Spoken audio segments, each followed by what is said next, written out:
Soy la licenciada Úrsula Montes de Oca, psicóloga de Little Leader Preschool. Tocaremos el tema cuentos, una fuente para enseñar en casa. Y ustedes se preguntarán, ¿cuentos? Sí, un cuento. Es la manera para poder explicar las cosas a los niños de una forma que ellos la puedan entender, con un estilo que capta la atención, pero sobre todo que les interese. Los cuentos, al ser cortos y trabajar la fantasía, son más rápidos y más fáciles de que los niños los capten. Además, el cuento favorece y fortalece los vínculos socioafectivos y nos permite de esta forma conocer a nuestros hijos mejor. ¿Y cómo ayudan entonces los cuentos en este fortalecimiento? Veamos. A través de los relatos y los cuentos, los niños desarrollan los aspectos cognitivos, afectivos y sociales.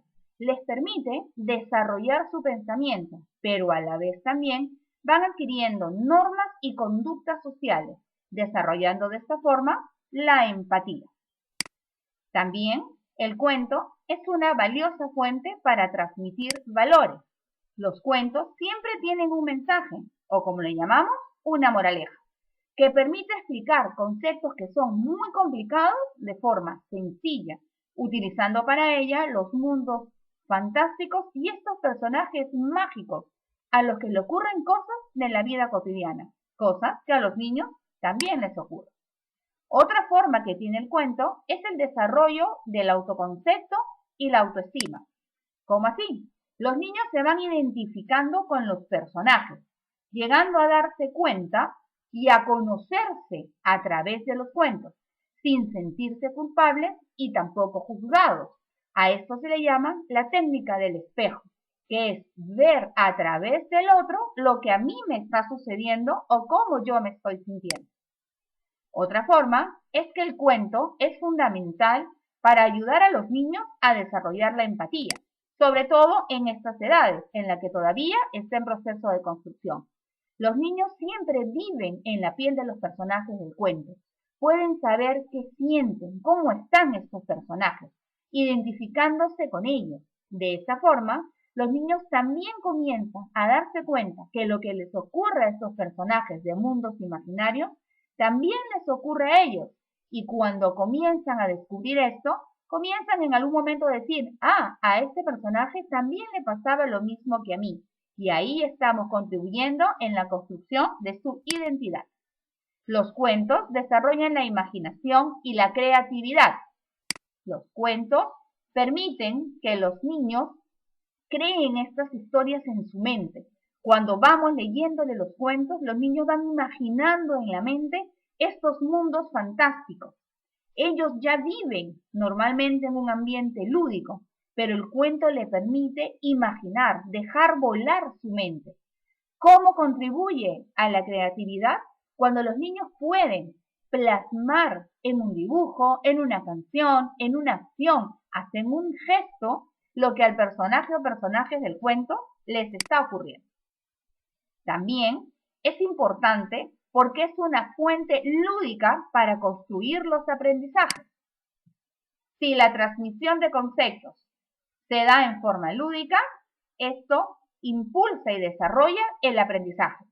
Todos aquellos aprendizajes que no demanden o supongan un mayor esfuerzo son aquellos que se graban mejor en la memoria. Y si estos aprendizajes se dan en forma lúdica, que es básicamente la forma en que los niños más pequeños aprenden, entonces logramos en ellos una gran retención de aquello que queremos que nuestros niños comprendan.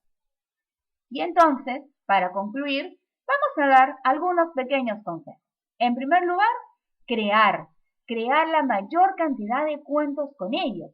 También podemos utilizar cuentos ya conocidos, pero démosle una versión propia. Hagamos de ese cuento algo nuestro, algo que pueda ser más significativo para nuestros niños.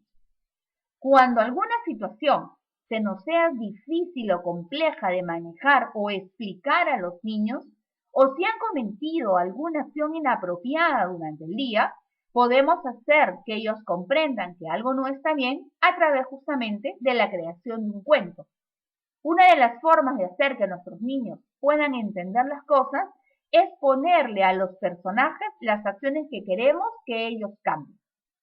También debemos trabajar en la creatividad de esta expresión del cuento. Hagamos pequeños teatros para relatarlos, utilizar muñecos, títeres o cualquier material que esté a nuestro alcance. La verdad, no es necesario tener, por ejemplo, una muñeca para representar una princesa o un muñeco para representar al niño, ya que el cuento tiene como finalidad desarrollar nuestra imaginación y creatividad. Hasta un lapicero o un borrador pueden ser significativos en la explicación de un cuento. Y finalmente, hagámosle algunas preguntas para saber si comprendieron lo que le estamos diciendo. Pero, fundamentalmente, el último consejo que les doy, simplemente diviértanse con ellos, jueguen y pásenla bien. Nos vemos en el siguiente video.